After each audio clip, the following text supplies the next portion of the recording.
Das Handelskonzept von Quelle ist ein neues Konzept im Vergleich zum ursprünglichen Versandhandel. Quelle.de ist ein Online-Marktplatz im Internet, auf dem gewerbliche Verkäufer aus Deutschland ihr Sortiment in den Bereichen Wohnen, Technik, Garten und Baumarkt und Sport und Hobby anbieten. Also ein reiner Online-Marktplatz, den Endkunden im Internet unter Quelle.de ansteuern können. Als Vorteile für den Kunden würde ich herausarbeiten, dass wir halt ein Online-Marktplatz sind. Das heißt, für uns gelten keine Ladenöffnungszeiten, sondern wir sind 7 Tage die Woche, 24 Stunden am Tag erreichbar.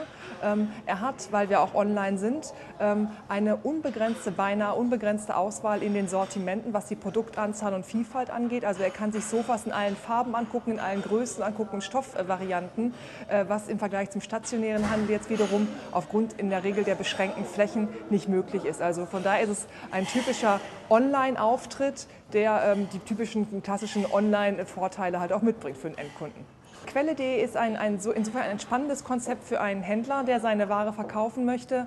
Insofern aus 2 verschiedenen Punkten. Zum einen hat Quelle.de einen starken Markennamen, den wir jetzt im Rahmen der Revitalisierung wiederbeleben werden über eine umfangreiche Branding-Kampagne.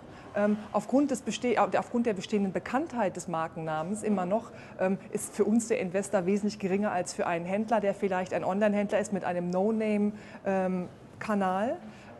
Auf der anderen Seite ist es so, dass es für den Händler auch das Potenzial bietet, das Thema Multi-Channel E-Commerce anzugehen. Also er verkauft seine Ware in seinem Shop, auf eBay vielleicht, auf Amazon, auf Rakuten, auf all den bekannten Online-Marktplätzen und schafft sich über oder mit Quelle ein weiteres Standbein, ist nicht vielleicht von einem großen Player wie Amazon abhängig.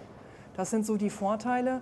Vielleicht auch nochmal zur Abgrenzung im Vergleich gerade zu Amazon, weil uns darauf sehr viele Händler angesprochen haben, ist es ja so, dass Amazon auch eigene Ware vertreibt. Das heißt, die gucken schon, welche Sortimente und Produkte verkaufen sich sehr gut und sind attraktiv, dass sie selbst halt als Verkäufer auftreten.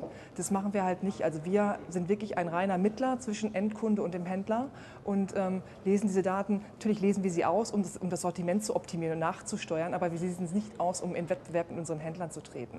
Also das würde ich sagen, ist nochmal auch ein großer und wichtiger Vorteil für den Händler.